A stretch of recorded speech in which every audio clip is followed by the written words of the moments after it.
Good morning, everybody, and welcome to What's Real in Real Estate. I'm Elie Morris with Signature Real Estate Group, and today I couldn't be more excited. We got the most very special guest, my broker owner and friend, Brandon Roberts. Here I am. This is where it all began, man. Yeah, that's right. Before you kicked off your show, I had you on a little podcast, and right back here in Studio B. yes, yeah, that's right. You've been doing your podcast in the other room over there. Yeah. So you're back to the original roots. The original roots 1 year and 6 days ago is when we kicked it off. That's it, huh? Yep. Yeah, pretty cool, man. Seems like yesterday. It really does, Brandon. It really does. It's been a learning and growing experience because we're trying to get a little better. I want to get, the point is to get the message out to everybody who we are, what we're doing. Mm-hmm. And it's taking a little time. But now we got our Facebook, YouTube channel up and running and getting that on there regularly. And well, I watch and listen weekly. So do you? Well, thank you. You've had some great guests and a lot of information covered. And congratulations on keeping the consistency up. A lot of people start podcasts or things and don't follow through. Yeah, well, it's been a lot of fun, and we have had some good guests, some fun guests, and some non-real estate related, and there's been some good information. That's what I wanted to do, just get some good information out to everybody in Las Vegas and let them know in the world what's going on here in Las Vegas. I do like to take a minute and give everybody the numbers. Okay. And they're not going the way I like the way they should be going. They were going up, now they're going down again. All right, well, let's hear them. And all right, here they are. Well, we sold, I think it was 2 weeks ago we talked, and we had over a month's worth of inventory. I think we sold 3,000 and something, and we had 3,100 homes for sale, so single-family residents. This is fantastic. Well, now we sold, last 30 days, 3,013 single-family homes, and our inventory is down to 2,664. So the challenge continues. Yes, it does. There's 586 townhouses and condos available, and there's still 41 beautiful manufactured homes out for people to call their own. Yeah. So a year ago, we got the ball rolling. I mean, I was thinking about it just this morning when I was putting some of these things together. A year ago, we were just coming back into the office from the COVID shutdown. yeah. I mean, pretty much. We had been in for a little while, but it was still fresh. We had to wear a mask when we walked in the office. When we were in the office, we all had to wear a mask unless we were at our desk. Nothing's really changed. Nothing's changed. And we got away from it for a while. We were all having a good, and then boom, nothing's really changed. That's weird to think about because it seems to me like it started before COVID, but I guess it didn't. We were a year ago. Crazy. A year ago. I know. Lots happened over the last year. Lots happened with us. As a business, lots happened in real estate as a market, and just the economy in general. Yeah, I mean, a year ago it's been a seller's market for a long time, but a year ago the market was hot, but we weren't seeing 20 offers. We weren't seeing homes being sold, 40,000 offers being made. They'll guarantee 40,000 cash over. We weren't seeing that, right? And that's one of the big changes we've seen in 2021. So we're up about 22% on the median price range over last year. We're now up over 400. We're at 405,000 is the median. Yeah. So that's significant for this market. And yeah, you're right. I mean, it's prices have been going up, and a lot of that is due. I guess it's all due to low inventory, supply and demand. Supply and demand, that drives it all, doesn't it? Mm-hmm. So I know. And no end in sight, Elie. There is no end in sight. No, because they say a lot of it is we just don't have the housing to accommodate the amount of the population growth, and that's due to after the Great Recession, 2007, 8, 9, builders stopped building, and so there's been like a 10, 11-year period when they haven't built enough homes to stay up to where we need. And with the lack of contractors and employees, so to speak, the high price of lumber, the hardness to get the land, the getting things moved through zoning, there's no anticipation of this changing in the next year or two. No, I think we're looking at 3 to 5 years. I'm with you. I was thinking 2 to 3 years, but you're probably closer to that because there is no sign. Mm-hmm. I'm thinking 2 to 3, and I'm hoping, But yeah, nothing on the horizon looks like it's going to change for a while. So we've got to keep our seatbelts on. This is going to be a rough ride. Builders have actually even scaled back from their sales. And the reason being is because they can't guarantee the price of the house, right? And who wants to wait a year for a house or a year and a half for a house? Right. So they're actually selling less to kind of mitigate that a little bit. There was, I think Nate Hoskins is his name from the Builders Association. Matt, Spoke to some of us recently, and that was I was on your show. That's where I saw it. I learned about it. That's where he talked about that. It's not that the economy's slowing up or anything slowing down. It's materials and labor. It's crazy. And people don't want to wait a year, and they can't build a home, give you a price today, and then a year and a half from now hold that price with the uncertainty of labor and cement and I'll wood. tell you, I bought a house over this last year, so I'm one of the crazy ones that bought high. I still think it's a great time to buy. I do too. And if you're patient, you can find the right deal. But I bought a house, and fortunately or unfortunately for me, it needs to be updated and remodeled.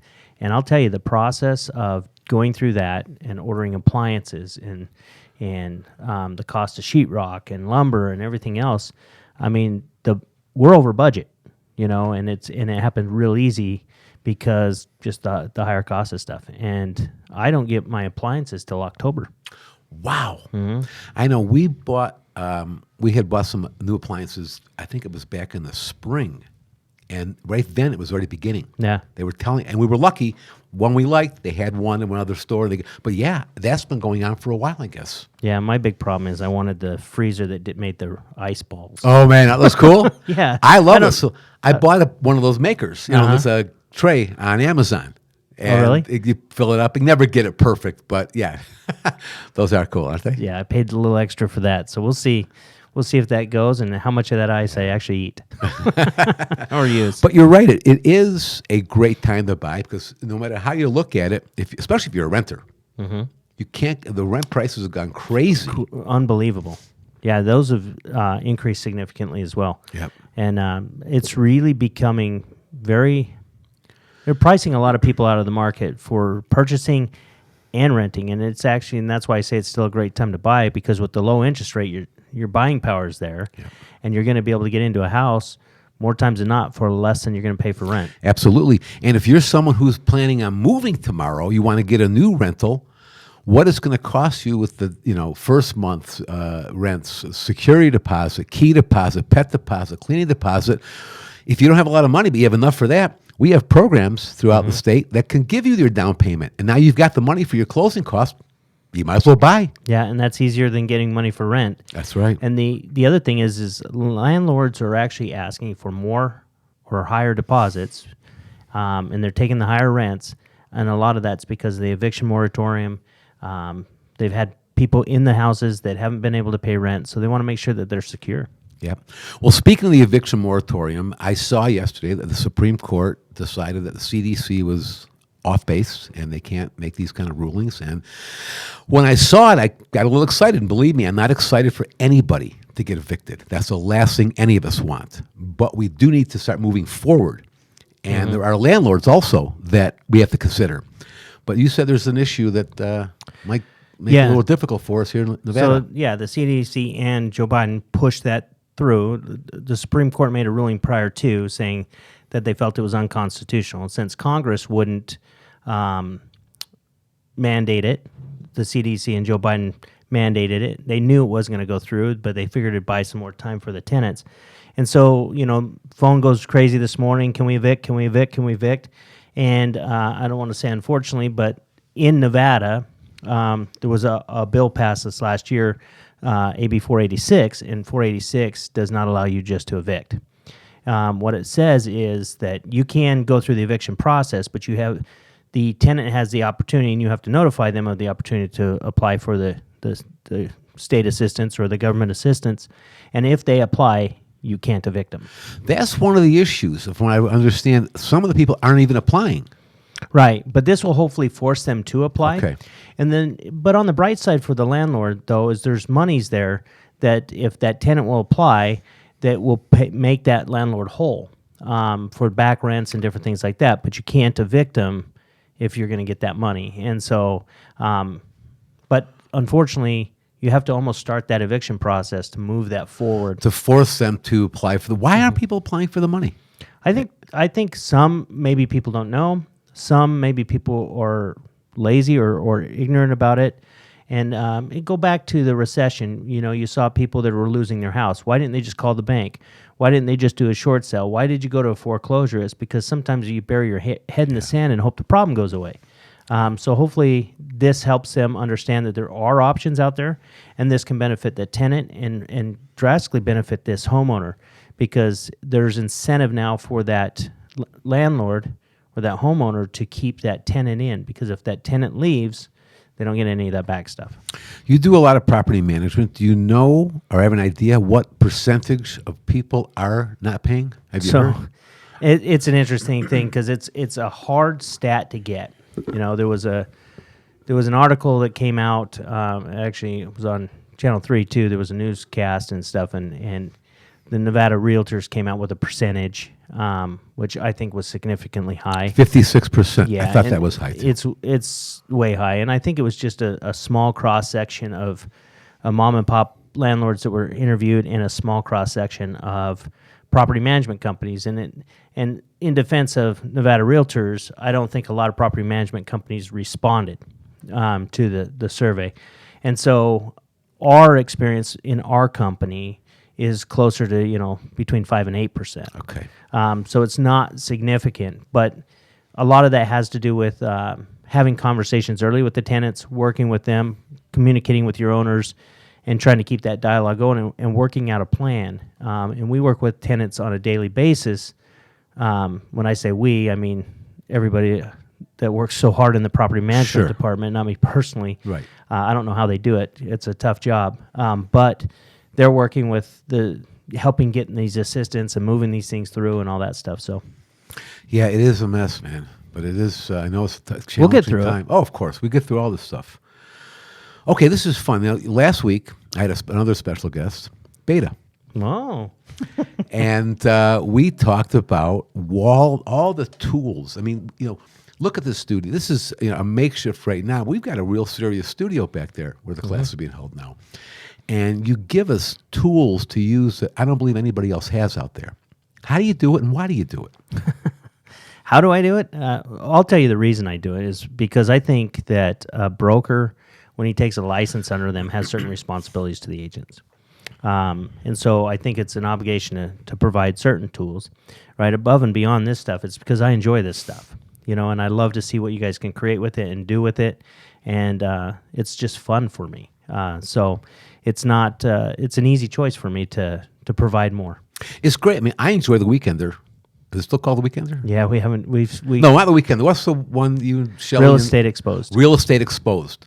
I mean, great. It's a lot. First of all, you can see you guys are having a lot of fun. Oh, I listen to those sometimes because yours even is pushed out to Spotify and Apple and all that. But I get Spotify in my car, so I'll listen to some of these podcasts in there. And when I'm listening to that, I usually have a smile on my face because it reminds me of the fun was having. Yeah, it shows, and it's great, and I enjoy watching it. And yeah, the Weekend, you're bringing that back with a new format, aren't you? So we've been talking about, the Weekender was a weekly show that started off just to give weekly updates to our agents, and then we moved it out to the public. And then I hired a social media coach, and she said, you're a little bit crazy. Why don't you change it this way and do this? And so it was Vegas Insiders. Oh, okay. And so it's been on the drawing board for a few months, and it's a matter of just actually kicking off and doing it. But the premise behind that is more about living and living in Vegas, really owning a home in Vegas, or calling Vegas your home. What there is about it, and why people are attracted here. It is a fantastic. I put up a post about the Sphere a couple days ago. That's kind of neat. It really is, yeah. And I sent it out to some people, and my cousin who lives in New York, he goes, "Well, that's cool, really cool, but how does it benefit me? How does it help me sell houses?" I said, well, the more people that see that, and more people that move to Las Vegas or visit Las Vegas, more people work, people make money, they can buy houses. So all this great stuff in Las Vegas helps all of us. Yeah, and it continues to bring tourism in, which continues to employ the people here. Yep. And continues to stimulate our economy. But that Sphere, I remember hearing about it, and I was like, oh, where's it? And they'd say where it was, but I was driving down there. I was like, holy crap, there it is. You saw it. Isn't that Yeah. something? Mm-hmm. And I was surprised when they said in the video that it is going to be taller than the Link, the Yeah, the wheel. wheel. That's crazy. Have you rode the link? I have. Yeah, I've have done you it been on? twice, Yeah, yeah. me too. It's pretty cool, man. I had a good time with it. Yeah, I did a long time ago when it first came out. I haven't been on it in a while. yeah. But it is a lot of fun. And people that come, it's not cheap. It's like $35-$40. Yeah. But it's a half hour and great views. One time I went on it like an idiot. Well, my son was in town, so I wanted to take him on it. It was all cloudy. Oh, Changes the whole scheme of things. I haven't done it at night. I've just done it in the day. And Yeah. I'll bet the night would be pretty intense. Oh, my goodness. Yeah, absolutely. Well, one of the big issues people talk about in our business a lot is the iBuyer. Yeah. I mean, it's an issue. Where do you see things going? I've heard some folks say that it's no big deal. I think it's a bit of a deal. What do you think about it? So it's an interesting thing. So the iBuyer, if people don't know, it's just an kind of an internet buyer. There's companies out there that will buy your home and give you a bid. And typically it's below market, right? And I think the biggest issue with it is the fact that not all sellers are educated to understand how much money they're losing or giving away, how much of their equity they're giving away.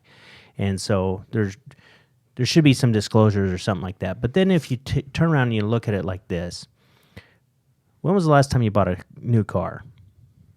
A brand new car? A car. Actually, a couple weeks ago. So that's right, I saw it. Looks good. So you bought a car. Did you have a car that you traded in? Yes. So you traded into the dealer. Yeah. Why? Because I didn't want to deal with it. There you go. Okay. So all it is the same thing as you're basically trading in your house, right? And so we have become conditioned on trading in our car. We know, right? We know if we put it out on the market, the open market, we probably get more money. But yet we don't want to deal with the hassle of doing that. Now the difference in that is the fact that there's an easy platform that the realtors have created in the MLS and the way real estate's sold that makes it easier for you to put it on the market and get a higher price. So it's not quite the same as trading it No, in. it really isn't, because there are people like us who do make it easier for people. If they work with us, it can be a cakewalk for them. And in this market, where homes are selling so fast, I mean, how much inconvenience are you really going to have? You're probably going to have a week or two of some showing, some negotiating, and then you're going to go through some inspections and stuff, and you're moving on. Yeah, that's so. To me, it's crazy that the iBuyers are really gaining the momentum they are. But one of the things that's happening now is they're actually paying a lot more for properties than they were.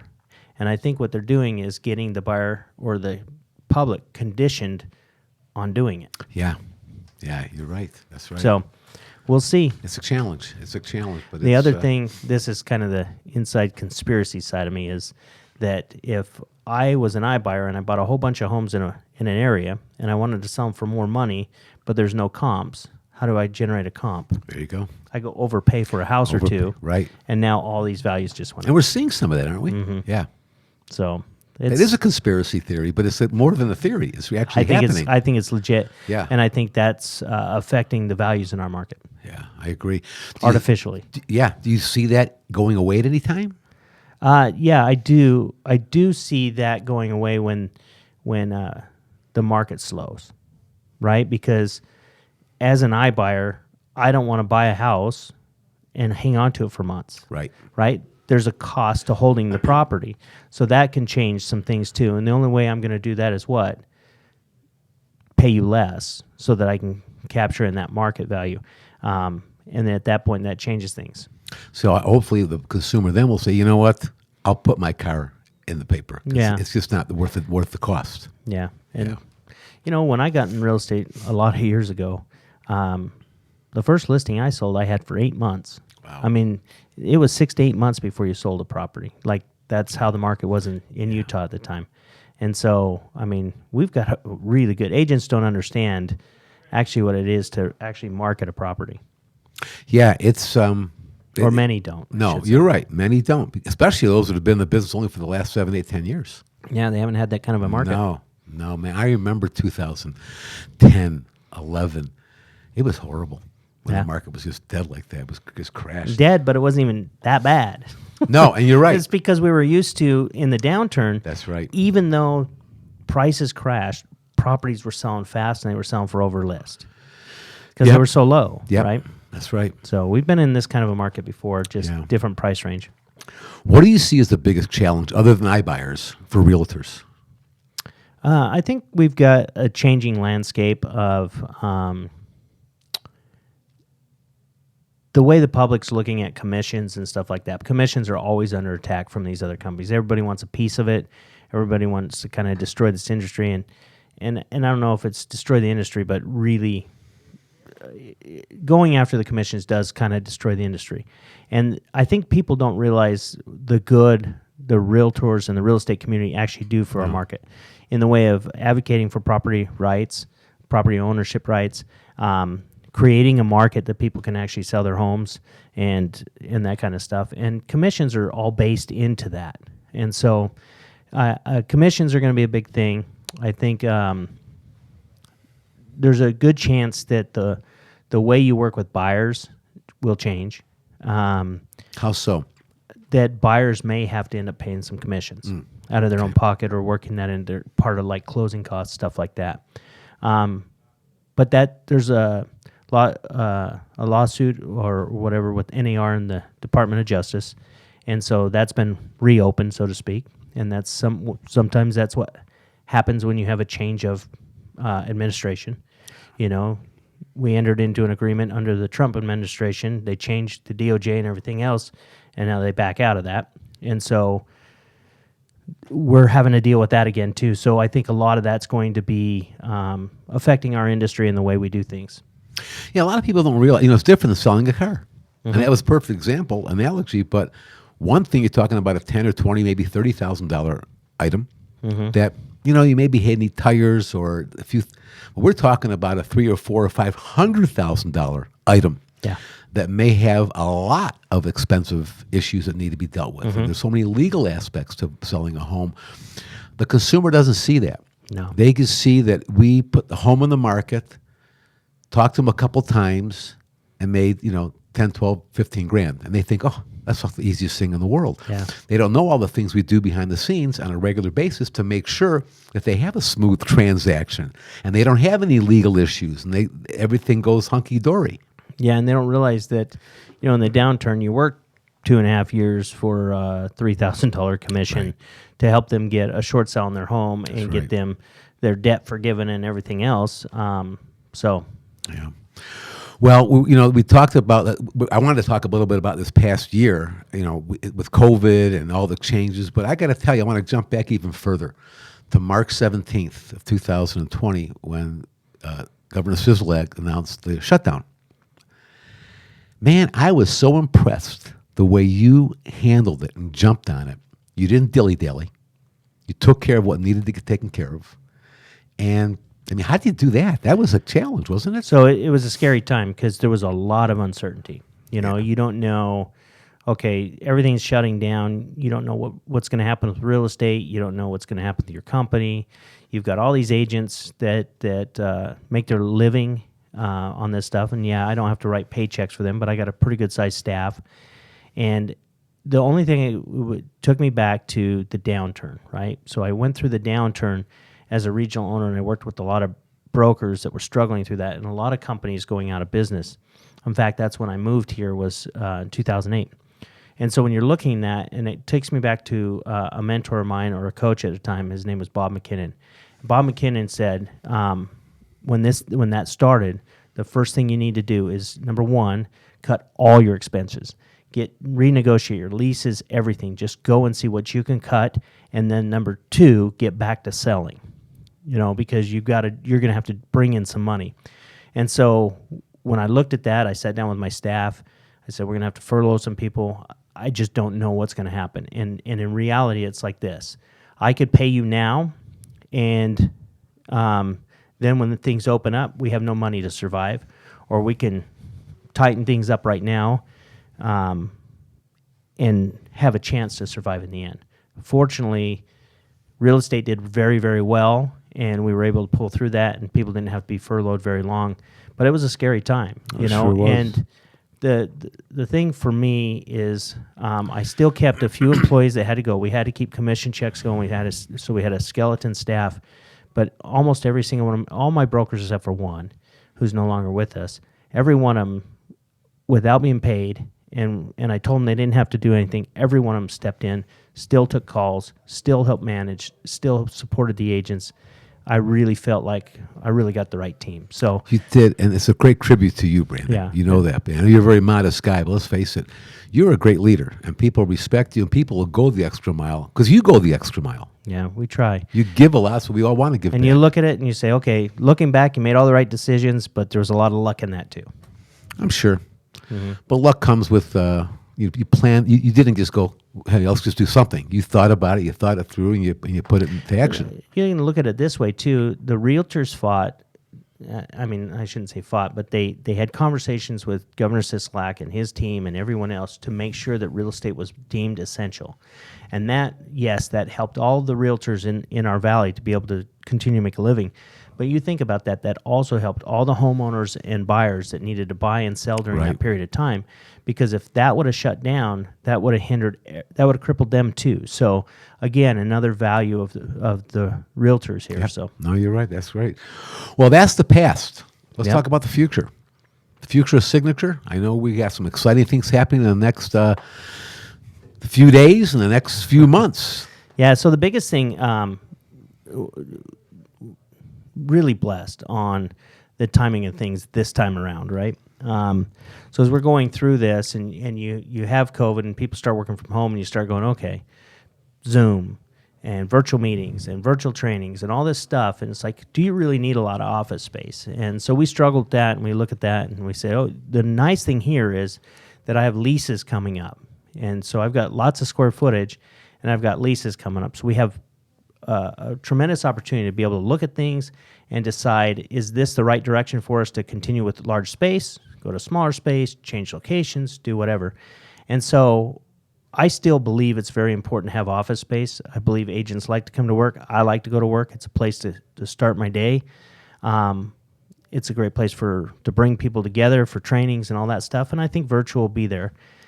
The biggest change that we're making is we are going into some newer space because we have two offices that not real happy with the property management or the condition of the building. I think it's dated. The bathrooms aren't too great. And so we have an opportunity that we found some other stuff. And so we're going to continue with office space. We're just going to reposition them in the valley a little bit. So we're going to bring Summerlin a little bit more south, consolidate our Southwest and our Summerlin office into one location. And that will give us the opportunity actually to open an office up in the Northwest off around the 215 and Durango. And I think that will, because there's a huge population growth out there. Oh, There's lots of yeah. agents that work out there, and I think we need to have a presence out there. And so I think we're going to be strategically placed in the valley much better than we were. And we are able to trim some of the expense of the offices, the higher leases, and get updated space too, so that it'll be a real nice environment for us to work for the next 10, 15 years. Yeah, no, I'm excited. I'm real excited about the new office. I was over there last week and got my cube picked out, Yeah, and I'm all excited that's about nice. it. Man. It really is beautiful. Yeah, and the Northwest is going to be really Now, that's going to be exciting. on the Northwest, so it's like near Centennial Parkway and Durango. Yeah, Durango and the 215 Is on it the north north of side. 250? Oh, north Yeah, of 250. north of Oh, 215. okay. But the space we're working on right now is actually it's shell, and so we'll be able to design it, and everything will be brand new. So Did we get a it'll be time nice. frame for that? We're looking towards the end of the year. Okay. Yeah, so I'm optimistic, but I think it'll go longer than that. And the only reason being is because the contractors are going to be working on it, give us a timeline to the end of the year. And I'm saying, well, everything's delayed everywhere, so be prepared. You been in a grocery store lately? I mean, there's Yes. nothing on the shelves anymore. It's crazy, huh? It is crap. A friend of mine who's in the shipping business, well, he the manufacturer and ships around the world. He said the biggest problem is all these containers that we're receiving from overseas, we're not exporting enough to send these containers back. Is that really? So yeah, so there's a container shortage across the Atlantic and across the Pacific. So they can't ship us as much as we were getting. So we got to get back to what we used to do, start exporting a little more and getting these containers. And part of it is they're asking these shipping companies to send them back for nothing. And Wow. make it. And so it's that one of those quandaries that, I'm not going to do it. You got to do it. And right now you can't buy any, a lot of goods in the stores. You know, we don't have used cars are in high demand. Oh, my New cars goodness. are in high demand. Yeah. You know, it doesn't matter. Everything is. It's a crazy, crazy time. Well, let's talk about something. I don't know how much time we have left because I haven't got. We're good. Okay. One thing I love to talk about with guests that come on, and I love to hear your take on this, is some of your favorite things about Vegas. You know, like restaurants. You got favorite restaurants here in town? You know, my favorite, I like steak restaurants, and my favorite one is Herbs and Rye. Is it? I've Yeah. never been there. I've heard about it for years. Yeah, I love that place. It's hard to get into, but I love that place. Really? Do you go there happy hour? Yeah, because their steaks are half price, which is amazing. They have 2 happy hours a day, you know, Oh, like really? 5 to 8, and then like, I don't know, like 2 to 5 or something. Beatty, you've been there? Just for that midnight happy hour. Yeah. So the happy hour for the steak, not just drinks. You can get a prime rib Mm-hmm. steak half off. Yeah. So, and I'll tell you, so Herbs and Rye, I love the filet with the jalapeno corn and the mac and cheese. Just awesome.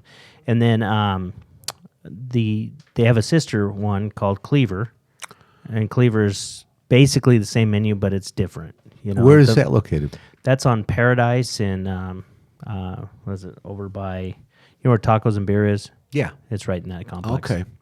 So that's and that's good. That they have a lot more seating there, and so that's good. Do they But- do the happy hour also?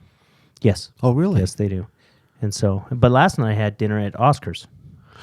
I love that place. Really? It was I've the been there a first time couple I've been there. times, and you know, one time when I went there, I went for Carol's birthday. Yeah. So I planned that ahead, and I knew they had a couple tables that overlooked Fremont Yeah, Experience. we were made right dinner there. late enough. During dinner, we got to watch the show. Light show? Yeah.